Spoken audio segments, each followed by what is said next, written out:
यूं तो भारत में हर त्योहार बड़ी धूमधाम के साथ मनाया जाता है, लेकिन दिवाली की बात ही अलग है। घरों की रौनक देखते ही बनती है। कार्तिक अमावस्या की काली रात का अंधेरा जब दियों की रोशनी के सामने नतमस्तक हो जाता है। अब यूं ही थोड़ी ना दिवाली को रोशनी का त्योहार कहते हैं। दिवाली के दिन की बात ही कुछ और होती है। बाजार कई दिनों पहले से गुलजार नजर आने लगते हैं। रंगों की रंगाई पुताई और फिर दीपावली से कुछ दिन पहले ही घरों में लड़ी लगाना, ये सब काम तो आपने किए ही होंगे। और दिवाली से जुड़ी भगवान राम वाली कहानी भी सुनी होगी कि भगवान राम रावण का वध कर अयोध्या लौटे थे और फिर अयोध्या के लोगों ने भगवान राम के अयोध्या लौटने की खुशी में घी के दिए जलाए थे। अब आजकल दिवाली मनाने के तरीकों को लेकर भी सवाल जरूर खड़े होते हैं। दिवाली के दिन पटाखे फोड़ने हैं या नहीं, इसे लेकर भी खूब बहस देखने को मिलती है। लेकिन आज हम उन विवादों से इतर दिवाली से जुड़ी कुछ ऐसी कथाओं के बारे में आपको बताएंगे जिनके बारे में आपने शायद ही सुना होगा।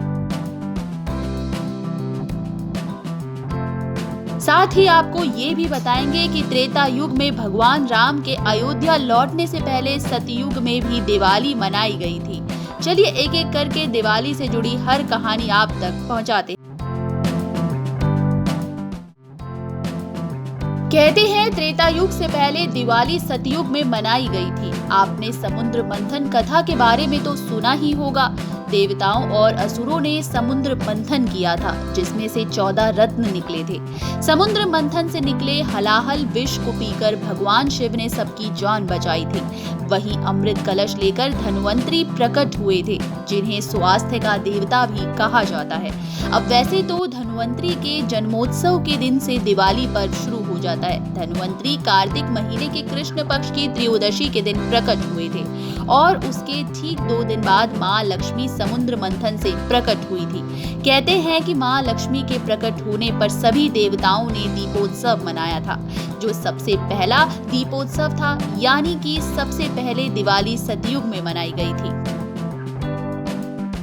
कहते हैं त्रेता युग से पहले दिवाली सतयुग में मनाई गई थी। आपने समुद्र मंथन कथा के बारे में तो सुना ही होगा।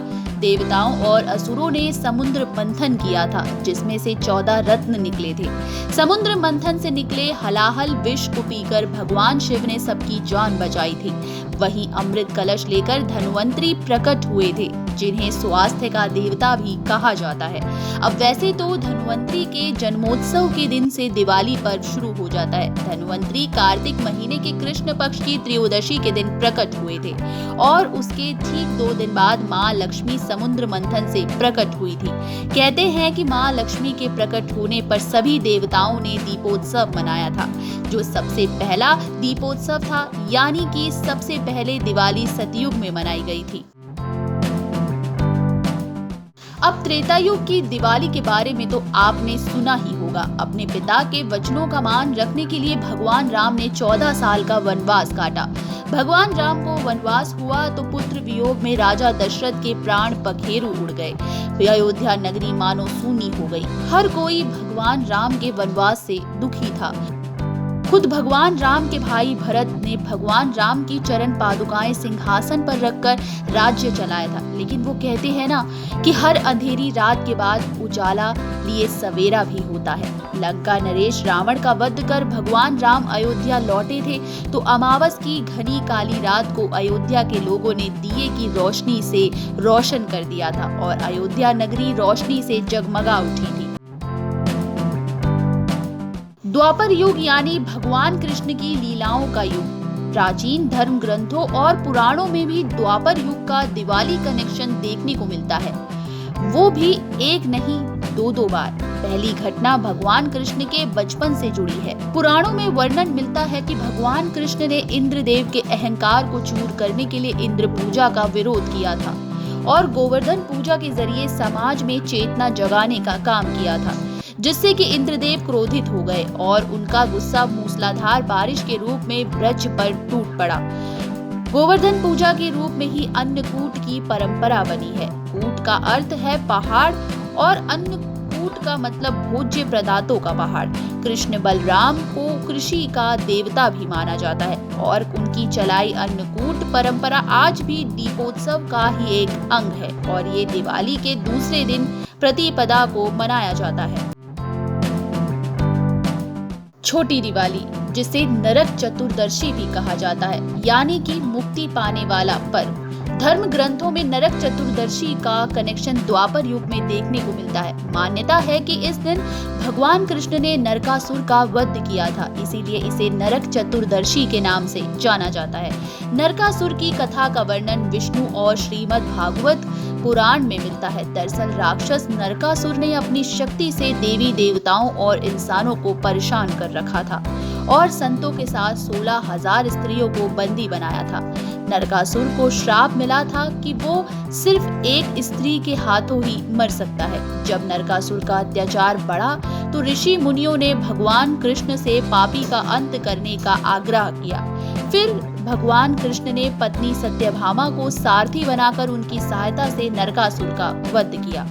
नरकासुर का वध तो भगवान कृष्ण ने कर दिया और 16,000 कन्याओं को भी मुक्त कर दिया, लेकिन उन कन्याओं ने भगवान कृष्ण से कहा कि अब समाज उन्हें स्वीकार नहीं करेगा, इसलिए वे उनका सम्मान वापस दिलाने के लिए उपाय ढूंढे। फिर भगवान कृष्ण पत्नी सत्यभामा की मदद से 16,000 कन्याओं से विवाह कर लिया।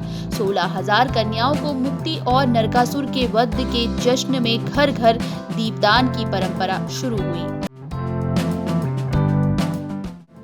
सतयुग, त्रेता और द्वापर की दिवाली तो आपने देख ली। चलिए अब आपको दिवाली का कलयुगी कनेक्शन भी बताते हैं। अब आजकल तो दिवाली सेलिब्रेशन करने का अंदाज ही निराला है। रात भर आतिशबाजी और पटाखों की आवाज, घरों में बन रहे मीठे व्यंजनों का स्वाद, सचमुच दिवाली की धूम देखते ही बनती है। वैसे कलयुग यानी कि इस युग की दिवाली को स्वामी दयानंद और स्वामी राम तीर्थ के निर्वाण से जोड़कर देखा जाता है। दरअसल महावीर ने भी दिवाली के दिन ही आत्म ज्योति के परम ज्योति से महामिलन के लिए चुना था।